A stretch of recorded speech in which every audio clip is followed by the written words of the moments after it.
Tá gravando aqui no celular. Deixa eu ver aqui. Já tô compartilhando a tela. Vou deixar o celular aqui perto de mim pra sair um áudio bom. Sim, gente, bora começar, né? Meu povo, vocês já terminaram o assunto de responsabilidade patrimonial essa semana que passou, tá certo? Pra quem faltou aí as aulas, a gente já terminou esse assunto de responsabilidade patrimonial e já entrou em cumprimento de sentença de pagar quantia, tá certo? E eu vou dar uma revisada com vocês em responsabilidade patrimonial hoje, né? Quando a gente estudou responsabilidade patrimonial, e se você for pegar qualquer livro aí de execução, você vai ver que responsabilidade patrimonial quer nos dizer, na verdade, que o patrimônio é que vai responder pela execução. O patrimônio do devedor, quando este executado, quem vai responder não é a pessoa dele, são os bens dele que vai responder pela obrigação, pela dívida que em um momento oportuno não foi cumprida por ele, tá certo? E aí, gente, os doutrinadores, né, eles fazem uma diferenciação aí entre responsabilidade e obrigação, tá certo? É importante que vocês saibam essa diferenciaçãozinha, porque vez ou outra cai na prova colegiada, tá certo? Gente, quando eu tô falando de responsabilidade, eu tô falando de um patrimônio, certo? Que vai responder pela dívida. E quando eu falo de uma obrigação, tá certo? Eu falo não necessariamente de uma responsabilidade patrimonial. Eu tô falando de uma prestação, de uma obrigação, tá certo? A responsabilidade é aqui que nos interessa, porque a obrigação a gente estuda em direito material, a gente estuda em direito civil. Responsabilidade, tá certo? A gente estuda em direito processual, ok? Porque responsabilidade, a ideia de responsabilidade patrimonial é uma ideia meramente processual, ok? Então, às vezes, você vai se deparar em algumas situações que existe uma obrigação, mas não vai existir responsabilidade patrimonial. Por exemplo, uma dívida prescrita, existe a obrigação, não existe a obrigação? Só que essa obrigação, ela não vai mais poder ser executada por inadimplência do devedor, porque, por exemplo, houve uma prescrição. Uma dívida prescrita, existe a obrigação da dívida ainda. Existe por trás ali daquela dívida uma obrigação moral, uma obrigação natural. Mas não vai existir responsabilidade, de tal maneira que o seu credor não vai poder te executar com base em uma dívida prescrita. Porque o teu patrimônio não vai poder responder por essa dívida, por essa obrigação, tá bom? Responsabilidade, por sua vez, é a ideia que eu tô batendo na tecla com vocês. Responsabilidade é a ideia de que os bens do devedor, tá? Os bens do devedor respondem pela execução. Toda execução, gente, vocês estudaram lá na parte principiológica, né, dos princípios da execução, que toda execução é real, toda execução é patrimonial.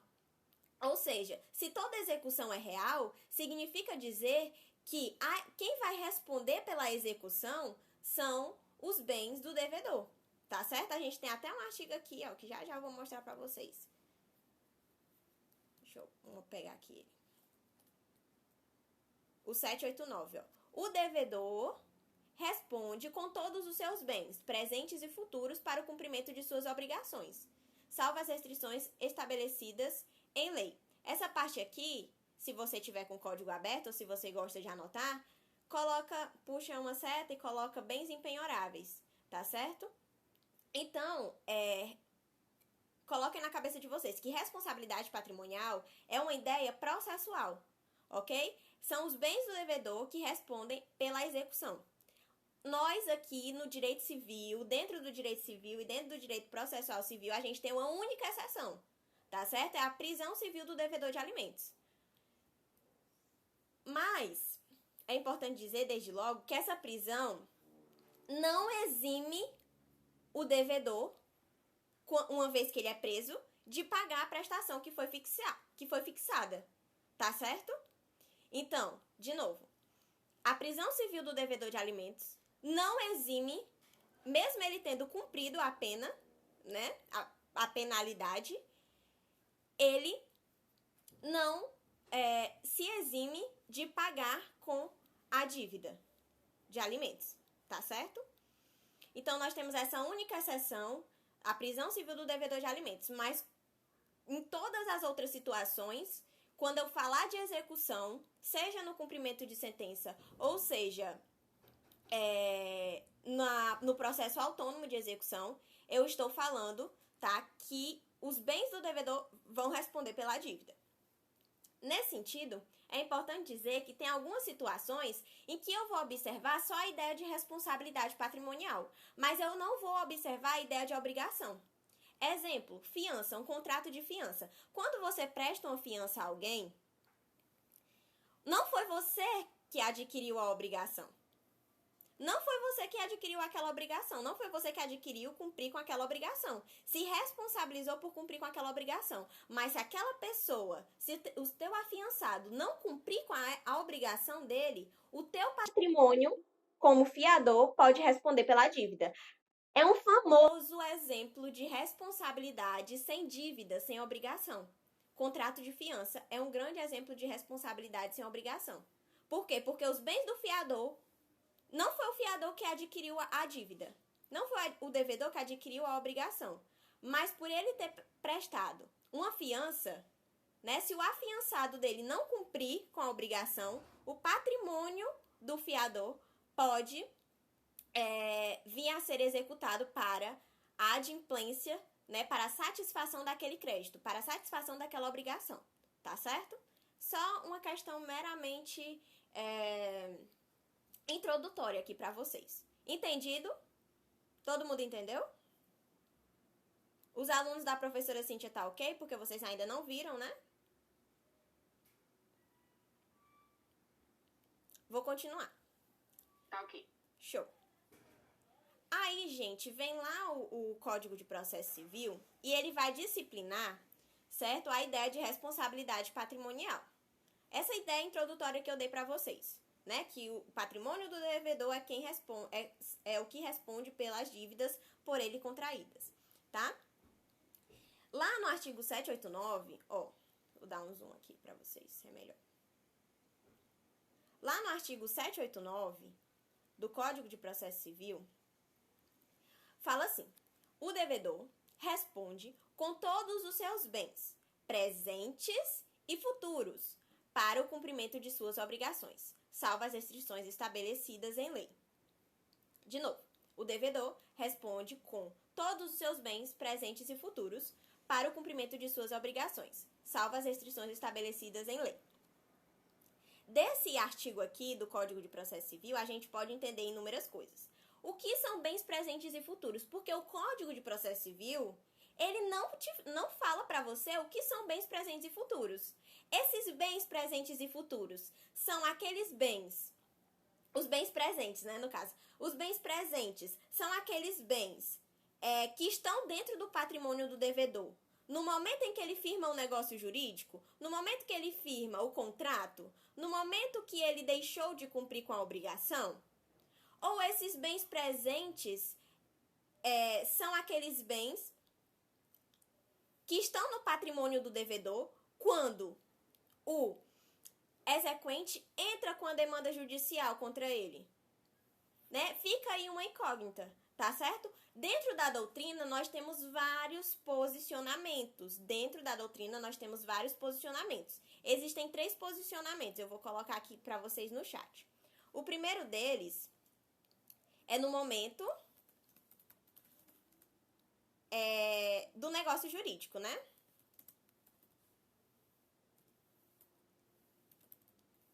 Gente, perdoa aí que o meu notebook não tá saindo algumas letrinhas e alguns acentos, tá certo? O outro momento, outra parte da doutrina diz que esses bens presentes e futuros, né, são aqueles bens que estão dentro do patrimônio do devedor quando o autor, o credor, entra com a demanda judicial contra ele, seja uma ação de conhecimento ou seja uma ação de execução, tá certo? No momento da entrada da demanda judicial. Outro posicionamento doutrinário nos diz que esses bens presentes e futuros, né, os bens presentes são os bens que o devedor tem no momento que se instaura a execução, que se instaura o cumprimento de sentença, quando eu tenho um título executivo judicial não cumprido, ou quando eu tenho uma execução, né, no momento que o credor entra com execução fundamentada em um título executivo extrajudicial. E os bens futuros são os bens que o devedor possa vir a adquirir no decorrer do cumprimento de sentença ou no decorrer da execução, da execução autônoma, tá certo? Do título executivo extrajudicial. Então, no momento da entrada da execução. Ó, o meu cedilha também não tá funcionando. Ignorem aí, eu vou botar um C, tá? Então, qual é o que prevalece, tá, gente? Só informando pra vocês que não tem um posicionamento unitário, tá certo? Não tem um posicionamento unitário sobre isso daqui. Você pode pegar qualquer aula do YouTube aí e você vai ver quando a pessoa que estiver explicando, ele vai explicar dentro da linha doutrinária que ele entende, tá? E geralmente eles só dão uma visão, eles não dão todas as visões. Por exemplo, o professor Humberto Teodoro Júnior, o professor Alexandre Freitas Câmara, eles falam que é no momento da entrada da execução. No momento da entrada do cumprimento de sentença ou do processo autônomo de execução, os bens presentes são aqueles que estão dentro do patrimônio do devedor no momento da entrada da execução. E os bens futuros são os bens que o devedor possa vir a adquirir no decorrer do cumprimento de sentença ou do processo autônomo de execução. Tá? Mas, hoje, né, tem uma corrente que tá bem forte, que é essa segunda aqui. No momento da entrada da demanda judicial, seja uma ação de conhecimento ou uma ação de execução, tá? Então, por exemplo, uma ação de cobrança não é uma ação de execução, né? Uma ação de cobrança é uma ação de conhecimento. É uma ação de conhecimento para o reconhecimento de uma obrigação, para o reconhecimento de uma dívida. Ok? Por quê? Porque a pessoa que entrou com a demanda de ação de cobrança, ela não tem um título executivo extrajudicial para fundamentar uma execução direta, tá? Aí ela vai ter que passar por um processo de conhecimento para provar que aquela dívida existe, ok? Então, pegando esse exemplo da ação de cobrança, né? No momento que o autor entra com a ação de cobrança contra o requerido, os bens presentes, né, do devedor são esses bens que estão no patrimônio do devedor no momento da entrada da demanda judicial, no momento da entrada da ação de cobrança. E os bens futuros são os bens que ele possa vir a adquirir no decorrer dessa ação de cobrança. E se ele, caso, no final, essa ação de cobrança seja julgada procedente e ele não venha cumprir voluntariamente o que foi estipulado na sentença, tá? Aí o credor, se quiser, vai entrar com cumprimento de sentença para executar essa sentença, que reconheceu, né, que julgou procedente essa ação de cobrança, condenando o requerido a pagar X reais ao credor, tá?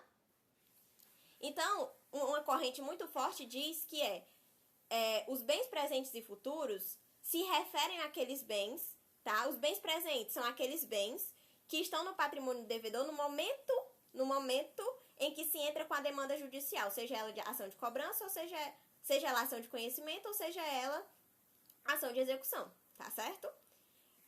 Hoje tem uma doutrina muito forte nesse posicionamento aqui, desse segundo posicionamento aqui. Mas vocês vão ver aí posicionamentos variados, então não se assustem se você pegar uma doutrina e outra para comparar, e um autor falar uma coisa, outro autor falar outra coisa. Particularmente, eu sou adepta desse terceiro posicionamento aqui, gente. Sabe por quê? Porque é muito difícil. É muito difícil você ficar controlando o patrimônio do requerido. de maneira geral, o que deveria ser o correto? O primeiro, né? No momento que se firmou o negócio jurídico, os bens presentes e futuros, a partir da pactuação daquele negócio jurídico, os bens do devedor responderiam pela obrigação, né? Mas é muito difícil o autor, o credor, o requerente ficar analisando o rol de bens que estão dentro do patrimônio do devedor, né? Então, por isso que muitos doutrinadores, inclusive o Alexandre Freitas Câmara, que é muito famoso também, ele fala que é no momento da entrada da execução, né? Esses bens presentes e futuros, os bens que estão dentro do patrimônio do devedor, os bens presentes, né? Bens presentes dentro do patrimônio do devedor no momento da entrada da execução, seja cumprimento de sentença ou seja processo autônomo de execução, tá? E os futuros é o que ele venha a adquirir no decorrer do processo de execução. Vai depender aí da doutrina que vocês peguem, tá? Não tem um posicionamento unitário sobre isso daqui, não. Ok? Então, entendido, né? O que são esses bens presentes e futuros. Ó, eu até coloquei aqui o posicionamento do professor Humberto Teodoro Júnior, né? Que ele diz assim, dando maior precisão à linguagem da lei, deve-se compreender responsabilidade patrimonial como a sujeição à execução de todos os bens que se encontrem no patrimônio do devedor no momento em que se pratica a ação executiva, sem se preocupar com a época em que eles foram adquiridos. Então, o professor Humberto Teodoro Júnior, ele é um dos adeptos dessa terceira corrente, né? No momento da entrada da execução, né? São os bens do devedor. Quais são os bens do devedor que vão responder pela dívida? Os bens presentes e futuros que estão dentro do patrimônio do devedor no momento da entrada da execução, tá? Mas lembrando que essa daqui não é a única corrente, tá? Aí, perceba que aqui, ó, o código, ele fala que, salvo as restrições estabelecidas em lei, o devedor, ele responde com seus bens, pelo cumprimento da obrigação, caso ele não venha cumprir voluntariamente, tá, gente? Lembrem-se sempre que a gente só vai estar diante de execução, de cumprimento de sentença, quando eu não tiver uma obrigação cumprida, adimplida. Para execução é sinônimo de título executivo, tá? É sinônimo de título executivo e de inadimplência. Se o devedor cumpriu voluntariamente com a obrigação, eu vou fundamentar minha execução em quê? Pelo amor de Deus. Em nada, né? Porque se já foi cumprida, tá? Execução é sinônimo de título executivo, e de inadimplência. Eu só tenho execução, eu só tenho cumprimento de sentença, eu só tenho processo autônomo de execução se eu tiver uma inadimplência e um título executivo, tá certo? Mas voltando aqui, o código fala, né? O código elucida, tá? Que o devedor responde com todos os seus bens, presentes e futuros, salvo as restrições estabelecidas em lei. Quais são essas restrições estabelecidas em lei? Lá no artigo 833 do Código de Processo Civil, ele vai trazer um rol de bens impenhoráveis, tá? Por exemplo, ó, o seguro de vida é um bem impenhorável. O vencimento, os subsídios, os soldos, os salários, as remunerações do devedor, os proventos de aposentadoria, as pensões, tá? São bens impenhoráveis, ok? São bens impenhoráveis. Olha aqui uma coisa importante pra gente, ó. Os ganhos de trabalhador autônomo e os honorários do profissional liberal, tá? Também são bens impenhoráveis, ok? Tem umas restrições estabelecidas em lei quanto a isso, mas a gente vai estudar lá na frente. A princípio, eu quero que vocês entendam isso daqui. Então, existe um rol de bens que podem vir a estar dentro do patrimônio do devedor que não vão responder pela dívida. Não vão ter esse caráter de responsabilidade patrimonial, porque eles não podem responder pela obrigação. Eles não podem sofrer a atividade executiva para responder pela obrigação, em caso de inadimplência, tá certo? Então, ó, o seguro de vida, os materiais necessários para as obras em andamentos, deixa eu ver aqui, ó. A quantia depositada em caderneta de poupança, até 40 salários mínimos, também é impenhorável, tá certo? Então, aqui é um rol de bens que o código traz, que não vai poder sofrer a atividade executiva e, consequentemente, não vai poder responder pela obrigação em caso de inadimplência do devedor. Outro bem que é bem famoso, mas não tá aqui, é o bem de família. É regulamentado por uma lei específica, que é a Lei 8.009, tá? A Lei 8.009, ela regulamenta o bem de família, tá? E o bem de família, ele é impenhorável. Hoje, no Brasil, ele é impenhorável, tá certo? Embora exista projeto de lei aí para trazer restrições à ideia de bem de família, tá? Então, o bem de família não tá aqui nesse rol, mas tem uma lei, a Lei 8.009, que diz que o bem de família, ele é impenhorável, tá certo? Então, essas restrições legais aqui são os bens impenhoráveis. São bens que não vão poder sofrer com a atividade executiva para responder com a obrigação. Prosseguindo.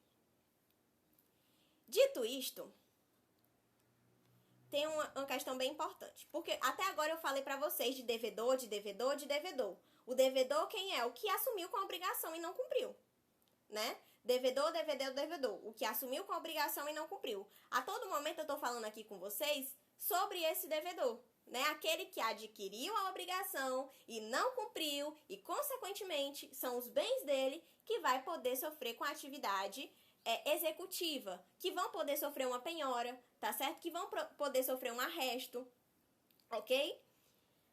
Mas o código, ele vai além, tá? Tem bens aqui, ó, são sujeitos à execução os bens.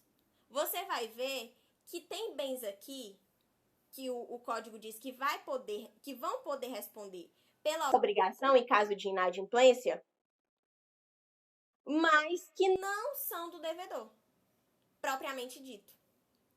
Não são do devedor. Aqui é um grande exemplo de responsabilidade sem obrigação, tá? Exemplo, ó, são sujeitos à execução os bens do sucessor a título singular, tratando-se de execução fundada em direito real ou obrigação rei persecutória. Inciso segundo, do sócio, nos termos da lei. Do devedor, ainda que em poder de terceiros. Então, por exemplo, o devedor, ele tem um imóvel, esse imóvel está alocado a alguém. Esse bem que não está no poder dele, ele não está com a posse direta do bem, né?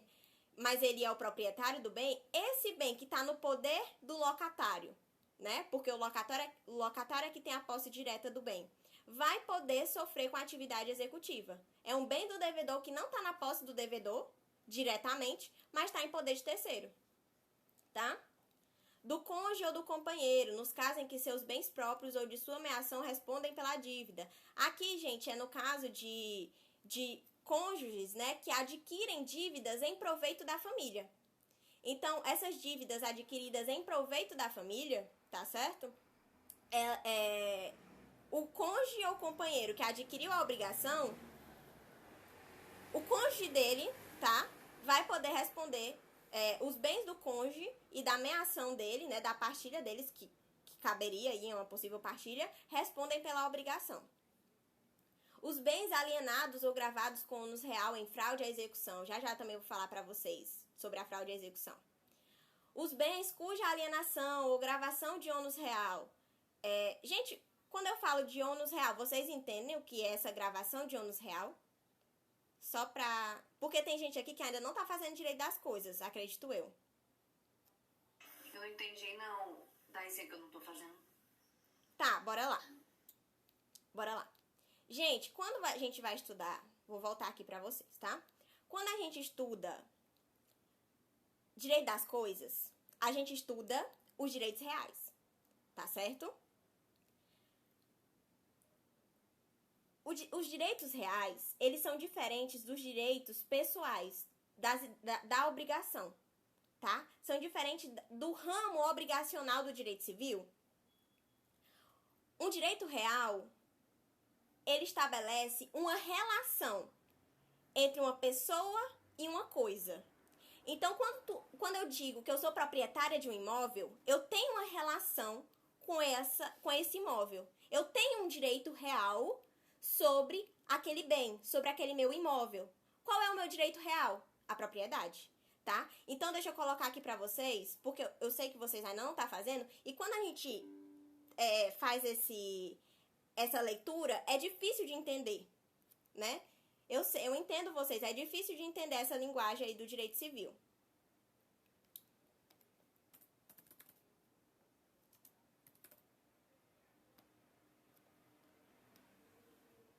Agora, pra eu lembrar o artigo, peraí, é o 1225, eu acho. Tá aqui. Pronto, vocês estão vendo, né? Olha o que é que diz o Código Civil sobre o que é direito real. Esse rol aqui, gente, ele é taxativo, tá? É números clausos, esse é um rol taxativo. O que tá aqui, esmiuçado, é direito real. São direitos reais. A propriedade, e você só é proprietário se você tiver o seu nome lá na matrícula do bem.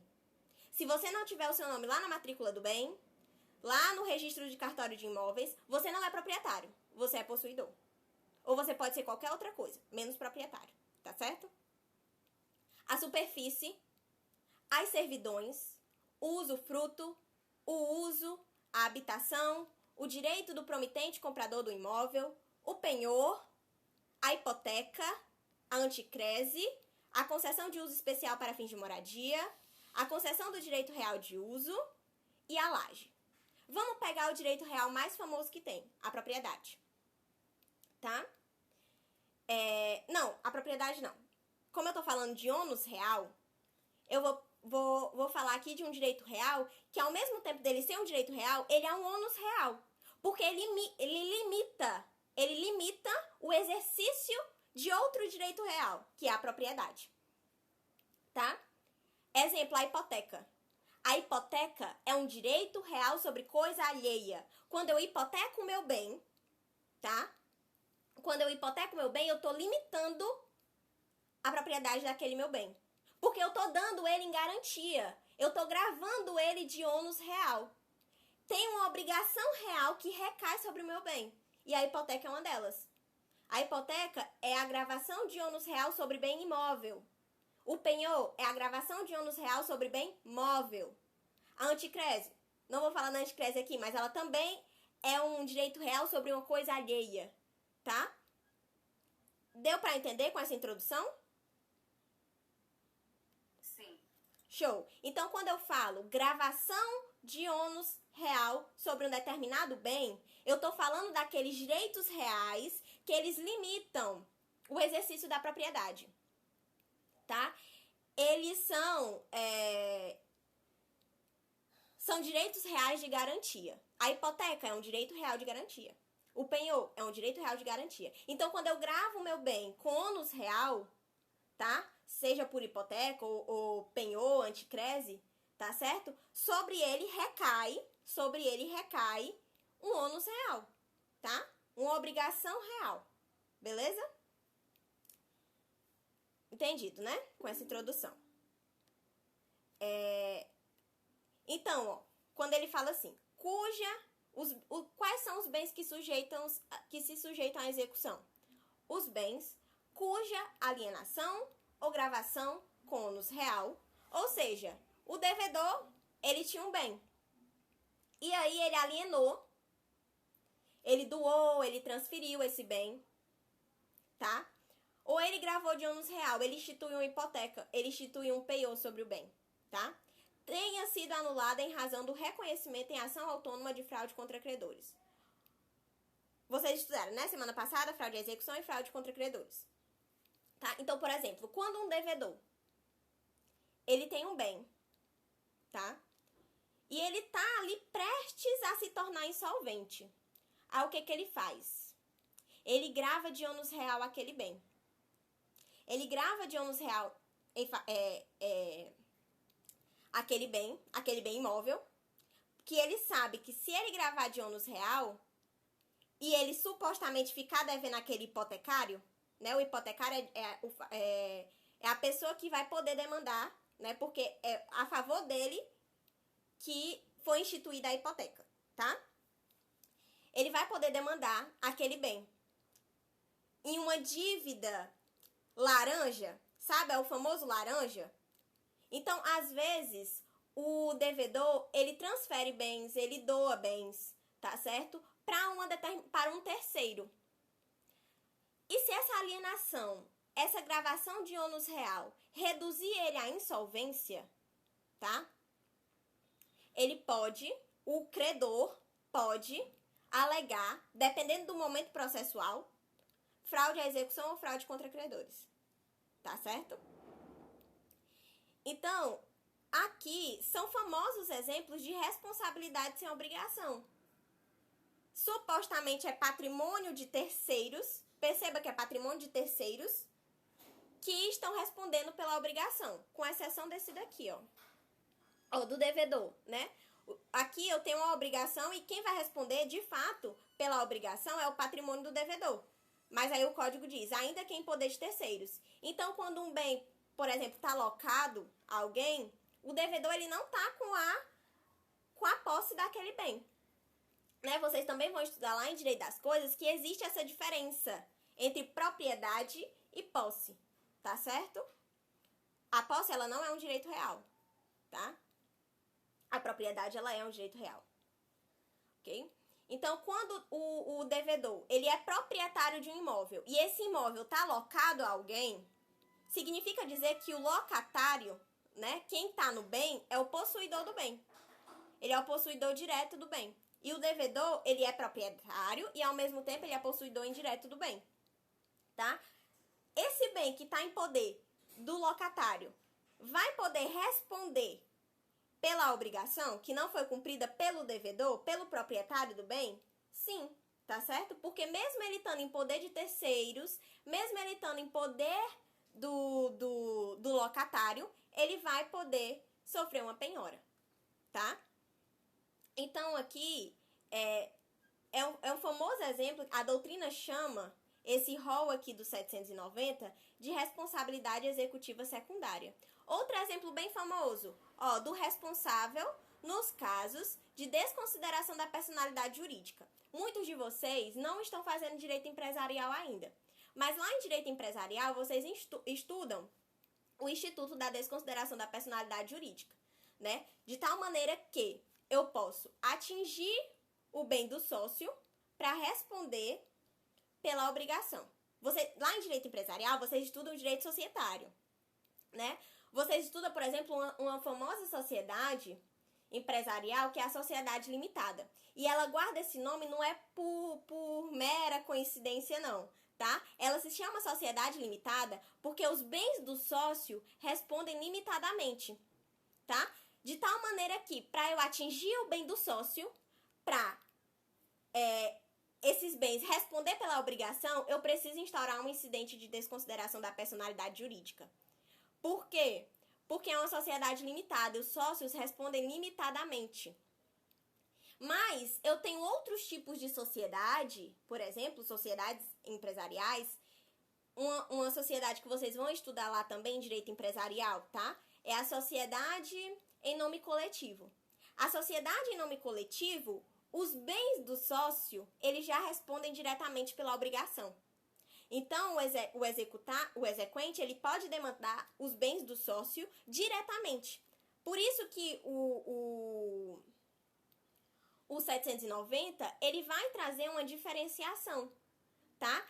Porque quando você lê o 790, você acha que o inciso 2º e o inciso 6º é a mesma coisa, mas não é. Vai depender da natureza da sociedade empresária, tá? Então, existem sociedades que você estuda lá em direito empresarial que os bens do sócio já vão poder ser atingidos diretamente, em caso de inadimplência da sociedade, né? A sociedade, ela não é uma pessoa jurídica, ela não tem ela não tem personalidade jurídica, ela não tem capacidade civil, né? Se ela tem personalidade jurídica e ela não assumiu obrigações, mas se ela assumiu obrigações e ela não cumpriu com essas obrigações, existem determinadas sociedades empresariais em que o patrimônio do sócio vão poder ser demandados já diretamente. Não vai precisar de desconsideração da personalidade jurídica para atingir o patrimônio do sócio, tá? Então, um exemplo de uma sociedade, né, em que o patrimônio do sócio ele vai já responder diretamente pela obrigação, em caso de inadimplência da sociedade, é a sociedade em nome coletivo, né? Então, a sociedade em nome coletivo, os bens do sócio vão poder ser demandados diretamente, independentemente de desconsideração da personalidade jurídica. Posso até estar falando besteira, mas pelo que eu me lembro é isso aí, tá? Porque eu não sou muito boa em direito empresarial, eu assumo. E, por sua vez, existem outros tipos de sociedade, por causa da sua natureza jurídica, do que estipula o Código Civil sobre elas, que vai ser necessário instaurar um incidente de desconsideração da personalidade jurídica para atingir o patrimônio do sócio, tá? Então, não confundam o inciso 2º com o inciso 7º, tá? Não confundam o inciso 2º do 790 com o inciso 7º, tá bom? São coisas diferentes. Você vai precisar primeiro analisar a natureza da sociedade empresária. Existem sociedades empresárias em que, em caso de inadimplência dessa pessoa jurídica, dessa sociedade, tá? Os bens da sociedade, os bens do sócio já vão poder responder diretamente. E existem outros tipos de sociedade, a exemplo da sociedade limitada, que os bens do sócio não vão responder diretamente pela dívida. É necessário uma desconsideração da personalidade jurídica para atingir o patrimônio do sócio. Entendeu? Mas aí, lá em direito empresarial, vocês vão estudar os tipos de sociedade, o direito societário, bem direitinho para entender isso daqui. Mas, a princípio, é importante que vocês entendam isso, tá? Que patrimônio de sócio pode responder pela inadimplência de uma obrigação adquirida pela sociedade empresária, tá certo? E existem outros tipos de sociedade que os bens do sócio não vão responder diretamente pela dívida adquirida pela sociedade empresária. Mas, tá, vai ser necessário uma desconsideração da personalidade jurídica para fisgar o patrimônio do sócio, tá certo? Entenderam aqui? Show, né? Pronto. Então, aqui, gente, é mais um exemplo, né? De responsabilidade sem obrigação. Porque quem adquiriu a obrigação não foi a sociedade empresária? Né? A sociedade empresária, a pessoa jurídica, ela se diferencia do sócio, que é a pessoa física. Né? Então, a partir do momento que eu digo que os bens do sócio pode responder pelas dívidas adquiridas pela sociedade empresária, eu estou falando de responsabilidade sem obrigação. Os bens do sócio pode responder por uma obrigação adquirida e não cumprida pela sociedade empresária. Tá certo? Aí lá na doutrina, a doutrina ela fala, tá? Que esse tipo de responsabilidade aqui, enunciada, né, pelo 790, esse artigo aqui é um exemplo, né, de responsabilidade executiva secundária. Né? Porque perceba que não são os bens do devedor que estão respondendo diretamente. Com exceção desse artigo aqui, né? Do inciso 3º. São os bens de terceiros, tá? Que estão dentro do patrimônio de terceiros que vão responder pela obrigação. Ok? Então, é a responsabilidade executiva secundária. Prosseguindo. Aqui, eu coloquei no esquema para vocês, bem direitinho, tá certo? A explicação de inciso por inciso do 790, tá? Numa linguagem bem acessível para, a princípio, vocês entenderem isso daqui, porque eu realmente entendo que vocês ainda não fizeram direito empresarial, não fizeram direito das coisas. E quando a gente usa alguns termos, é difícil de entender, tá bom? Bora continuar aqui. Então, pulando aqui, né? Que eu já falei pra vocês direitinho lá no 790, aqui eu só coloquei destrinchado. Deixa eu ver aqui.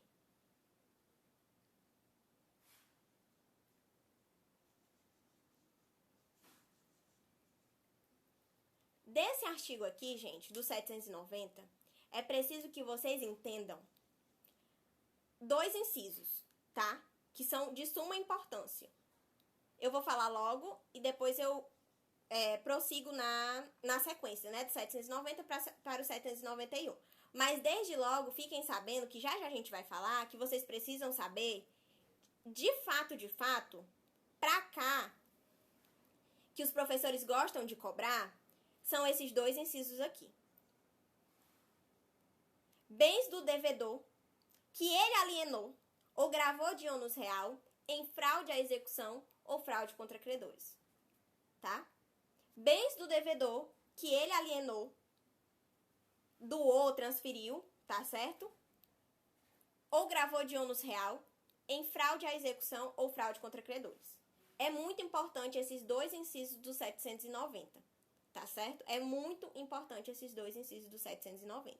A gente vai explicar ele já já. Deixa eu só ir pro 791 para seguir a lógica, né? A ordem do código. Ó, o código, lá no artigo 791, ele vai dizer o seguinte, ele vai estipular regras, né? Sobre a responsabilidade patrimonial e como é que eu vou atingir, tá? E como é que eu vou atingir esse patrimônio, tá? Esse patrimônio para responder pela execução. Aí o 791, ele traz uma situação muito singular. Porque aqui ele vai estar elucidando um direito real, tá? E eu vou explicar um pouquinho sobre esse direito real, para vocês entenderem. O direito real de superfície, ele é outro direito real que está lá no Código Civil. Assim como o direito de propriedade, que é um direito real, tá? O direito de superfície, ele também é um direito real. Ele é um direito real sobre coisa alheia. Vocês vão entender por que ele é um direito real sobre coisa alheia. Bora lá. Digamos que eu, Thaisa, tenho um terreno lá em Paraipaba. Eu tenho um terreno lá em Paraipaba.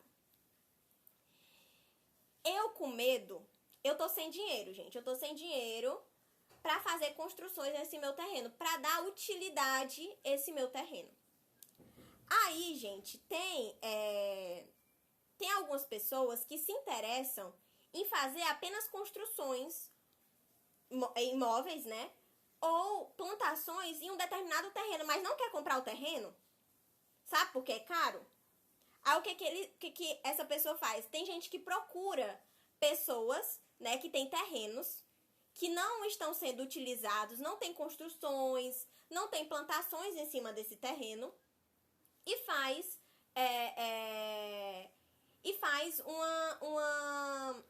institui sobre aquele terreno um direito real, o direito de superfície. O direito real de superfície, tá? Então, exemplo, eu sou dona de um terreno lá em Paraipaba. Eu não tô dando vida útil àquele meu terreno, porque eu não tenho, naquele momento eu tô sem condição, sabe? Eu tô sem condição de construir alguma coisa, de dar vida útil ao meu terreno. E a gente sabe que a propriedade, no Brasil, ela tem que atender a sua função social, né? Por quê? Porque pode alguém entrar na minha propriedade e dependendo do lapso temporal que ela fique na minha propriedade e eu não reivindique a minha propriedade, tá? Ela pode usucapir o meu bem, tá certo? Ela pode usucapir o meu bem. Então, para dar uma vida útil àquele meu bem, eu procuro pessoas, né, para fazer construções em cima daquele meu terreno. Eu sou a proprietária do terreno, mas a partir do momento que eu estipulo esse direito real de superfície em cima da minha propriedade, né, sobre a minha propriedade, sobre aquele meu terreno, aquelas construções ou plantações que foram feitas em cima do meu terreno, que não são minhas, são, por exemplo, com a Jaqueline. Deixa eu pegar aqui lá no código. Mostrar aqui pra vocês onde é que tá o direito de superfície lá no código. Acho que é o 1300 e pouco, eu não lembro, meu povo. 1336, não. Só procurar aqui.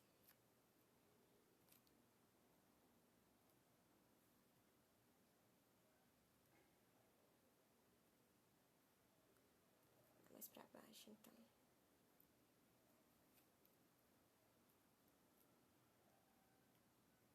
Condomínio edilício.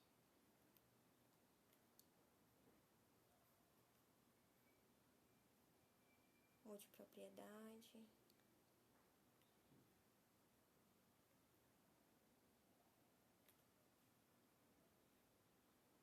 Propriedade resolúvel. Das servidões, deixa eu ver aqui. Da superfície, achei. Lá no Código Civil, lembrando que o direito de superfície ele é um direito real. Se ele é um direito real, tá? Ele trata de uma relação de uma pessoa com uma coisa, tá? no direito de superfície, essa coisa são as plantações, as construções que possam vir a ser construídas, né, em cima de um terreno, tá? De uma propriedade. Olha o que diz o Código Civil sobre o direito de superfície. O proprietário, que sou eu, né, no meu exemplo, pode conceder a outrem o direito de construir ou de plantar no seu terreno. Então, eu concedo a Jaqueline o direito de construir ou de plantar no meu terreno. Por exemplo, a Jaqueline, ela é uma grande empresária lá de Paraipaba. Aí ela quer construir um posto de gasolina, né? Em cima do meu terreno. Olha, o terreno está localizado em um local bom, eu acredito que vai dar um bom movimento. Aí ela me procura. Thaisa, bora aqui, concede essa propriedade tua, já que tu não tá utilizando, para eu construir o meu posto de gasolina, tá? Aí eu disse, eu acho uma boa, porque eu não tô dando vida útil ao meu imóvel, né? Eu não tô dando vida útil ao meu imóvel, Jaqueline, pois tá certo. Eu vou te conceder, tá, o direito de construir sobre o meu terreno, tá? Aí, beleza. Aí, olha o que diz o código. No momento em que eu firmo essa concessão para Jaqueline, né, de construir em cima do meu terreno, tá? Olha o que o código diz. Eu tenho que dizer qual é o tempo. A Jaqueline, ela vai poder ficar, né? Eu concedo a Jaqueline de construir e ficar no meu terreno por 15 anos. Então, tem que ser por tempo determinado. O código diz que tem que ser por tempo determinado, tá? Mediante escritura pública devidamente registrada no cartório de registro de imóveis. Tá certo, gente? Então, o direito de superfície, o direito real de superfície, ele é um direito real sobre coisa alheia. Perceba que a Jaqueline, ela não é proprietária do meu terreno. Ela é proprietária da plantação ou da construção que ela vem a fazer em cima do meu terreno, tá? E essa concessão, né, que eu faço a Jaqueline de construir ou plantar em cima do meu terreno, tem que ser sobre uma forma solene. Qual é a forma solene que o código diz? Escritura pública devidamente registrada no cartório de registro de imóveis. Tá certo? Então, digamos, vamos pegar um exemplo que eu acredito que seja mais fácil do que penhorar um posto de gasolina, tá? Vamos dizer que a Jaqueline adquiriu essa minha propriedade. Adquiriu não, né? Eu concedi a Jaqueline o direito de plantar em cima do meu terreno, tá? Lá em Paraipaba, tá? E ela vai plantar milho, ok? São direitos reais diferentes, gente. Eu sou proprietária do terreno. Eu não vou ser proprietária das plantações que estão em cima do meu terreno, que estão na superfície do meu terreno. De quem é a propriedade daquilo que está em cima do meu terreno? Da superficiária, que é a Jaqueline. Tá certo? Então, lá em direito real, lá em direito das coisas, vocês vão estudar bem direitinho o direito de superfície. Beleza? Mas eu precisava dar essa introdução para vocês entenderem o 791, tá? Vamos lá. O 791, ele diz assim: se a execução, né, tiver por objeto obrigação de que seja sujeito passivo, ou seja, quem é o devedor? É o proprietário, eu sou a devedora. De terreno submetido ao regime do direito de superfície, ou o superficiário, responderá pela dívida exclusivamente o direito real do qual é titular o executado. Então, se a Jaqueline está sendo executada em uma obrigação de pagar quantia, tá? Fundamentada em um título executivo extrajudicial, se ela está sendo executada por causa disso, por um credor dela que ela não veio a pagar, esse credor pode pedir a penhora do direito real dela. Qual é o direito real dela? O de superfície. Ele pode pedir a penhora das plantações da Jaqueline, mas ele não pode pedir a penhora do meu terreno. São coisas diferentes, tá, gente? São coisas diferentes, ok? Então, o código tá dizendo assim: se o executado é o proprietário do bem que teve uma concessão do direito de superfície, quem vai sofrer com a penhora é o terreno, porque o proprietário é dono do terreno, é proprietário do terreno. Agora, se for o superficiário que estiver sendo demandado em uma execução, Quem pode vir a ser penhorado, o que pode vir a ser penhorado são as construções ou plantações em cima do terreno, tá? Então, aqui você tem que separar os direitos, ok? Separe os direitos. Se a execução é em face do proprietário, você executa o terreno, você penhora o terreno para cumprir com a dívida, né? Para adimplir a dívida. Esse bem vai ser penhorado, vai ser leiloado, né? Para vir a ser... para se transformar em dinheiro, né? Para a quitação da dívida, ok? Se a execução é em face do superficiário, no meu presente exemplo, que era a Jaqueline, né? Ela não construiu em cima do meu terreno, ela não plantou em cima do meu terreno, né? Ela não plantou em cima do meu terreno. Então, o direito real dela é o de superfície. Ela é proprietária das plantações. Então, se a executada for a Jaqueline, caso ela venha a ser executada, né? O credor dela pode executar o que está na superfície. Executa a construção ou a plantação. Tá certo? Então, aqui o 791, por isso que eu disse que o 791, ele trata de uma situação muito singular. Tá? Porque não é todo mundo, gente. Não é todo mundo que anda concedendo aí, tá? Terrenos, né? Para se plantar ou se construir. As pessoas, elas costumam fazer muito contrato de arrendamento, que é diferente de direito real de superfície, tá? O arrendamento, ele é diferente da superfície. Aí vocês vão estudar lá em direito real sobre isso, tá? Direito das coisas. Ô, Jaqueline. Então, Thaisinha, aqui no interior é natural, é comum. Meu esposo até faz isso, porque tem grande propriedade, de ceder partes do terreno para os agricultores, fazer o plantio, aí eles plantam de metade. O que tiver de colheita, por exemplo, colheu 2 sacas de milho, aí um é do proprietário do terreno. Pronto. Aí esse exemplo cabe onde? Aí? Ele foi lá no registro de imóveis e registrou esse direito real? Não? Não. Então, aí já não é direito de superfície. Porque o Código Civil, ele diz expressamente que o direito real de superfície, a constituição da superfície, do direito real de superfície, tem que ser sobre uma forma solene. Qual é essa forma solene? Escritura pública, devidamente registrada no cartório de registro de imóveis. Tá certo? Por isso que as pessoas, elas fazem mais arrendamento. Eu não sei lhe dizer, Jaqueline, mas provavelmente o que o seu marido faz é contrato de arrendamento. Aí tá lá no campo das obrigações, não tá no campo dos direitos reais, entendeu?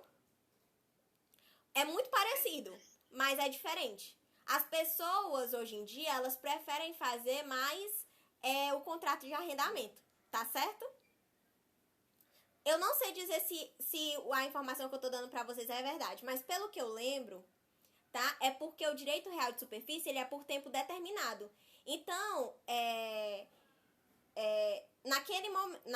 no momento que se estipula o direito de superfície sobre aquele terreno, né?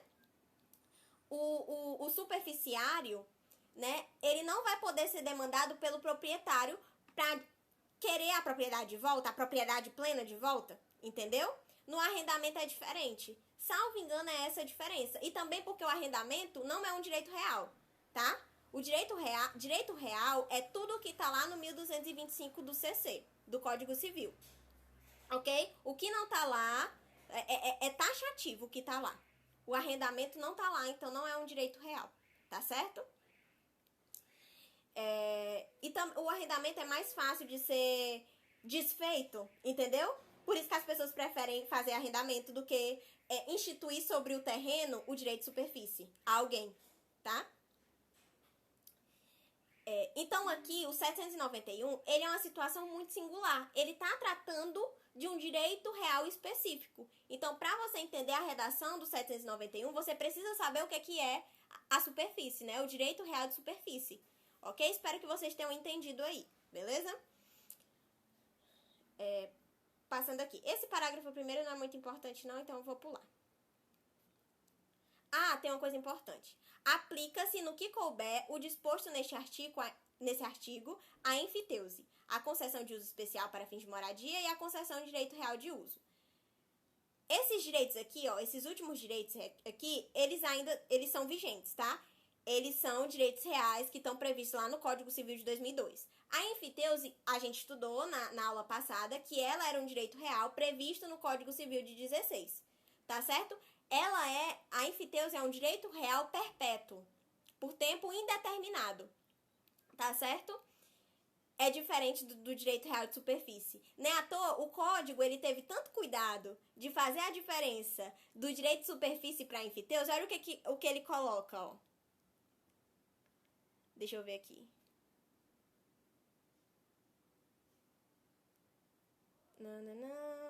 Ó, olha o que ele coloca. O código teve muito cuidado para não confundir o direito de superfície com a enfiteuse, que a gente estudou semana passada. Porque o Código Civil de 2002, ele proíbe a instituição de novas enfiteuses. Então, para o direito real de superfície não se transformar em uma enfiteuse, olha o que ele colocou aqui no 1372, parágrafo único. Não poderá ser estipulado pelo concedente a nenhum título qualquer pagamento pela transferência daquela superfície, daquelas plantações, daquelas construções. Então, se a Jaqueline quiser transferir para alguém aquelas plantações dela, aquele direito real dela, tá? Ela pode. Mas essa transferência, ela não vai gerar para mim, que sou proprietária do terreno, nenhum pagamento. A Jaqueline, ela não vai ter que me pagar nada por isso, entendeu? É diferente da enfiteuse. Na enfiteuse, vocês viram, né, que é um direito real. Quem foi que levantou a mão? A Jaqueline. Pode falar, Jaqueline. Taizinha, sobre a enfiteuse, que ela vem em escrituras quando a gente for comprar um imóvel, né? Isso, na matrícula isso, do bem. Isso. Quem tem a obrigação de saber isso? Eu, comprador, ou o vendedor, ou o cartório, que tem que me dizer, ou o dono do imóvel? Assim, quando você vai fazer um negócio jurídico, é sempre bom que você peça ao proprietário, a quem se diz proprietário do bem, a matrícula do bem, né? Aí lá na matrícula do bem vai vir bem direitinho se tem um ônus real, né? A enfiteuse, ela é um ônus real sobre aquele imóvel, tá certo? Pra você se precaver aí, né, de possíveis cobranças executivas de foro e de laudêmio, tá? Semana passada me perguntaram se a enfiteuse ela poderia ser desconstituída, né? Eu até falei pra vocês que não, porque ela é um direito real sobre coisa alheia de caráter perpétuo, né? Só que eu não acrescentei pra vocês, foi até bom você me lembrar aqui sobre a enfiteuse, porque, pelo que eu lembro, ela vai poder ser desconstituída, tá certo? Mas são situações bem singulares, que tá lá no Código Civil de 16. Então, por isso que a gente diz que a enfiteuse é de caráter perpétuo. Porque a situação de desconstituição de uma enfiteuse são bem singulares. Tá lá no Código Civil de 16, tá certo? Sim, continuando. Aí, gente, dentro da responsabilidade patrimonial... vocês entenderam, né? Isso daqui do 791? Entenderam? A princípio é difícil entender porque a gente tá falando de direito real e vocês ainda não fizeram. Mas acredito que deu pra entender alguma coisa, tá? Continuando. Fraude à execução. Eu não falei pra vocês que dentre os incisos do 790, vocês tinham que sair daqui aprendendo pelo menos 2? Pois é. Tem a ver com o que a gente vai estudar agora, tá? Ó, o inciso 5º e o inciso 6º do 790, vocês precisam saber, tá certo? Bora lá, por que vocês precisam saber. Gente, os devedores, eles não são bons pagadores, né? Se são devedores, eles não são bons pagadores.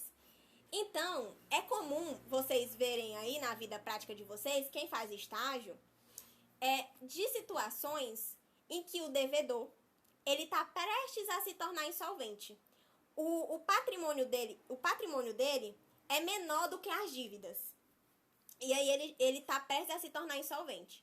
E aí, às vezes, gente, a pessoa, ela vai tentar, o devedor, ele vai tentar adulterar, ele vai tentar fraudar a atividade executiva. Ele vai tentar transferir um bem dele para um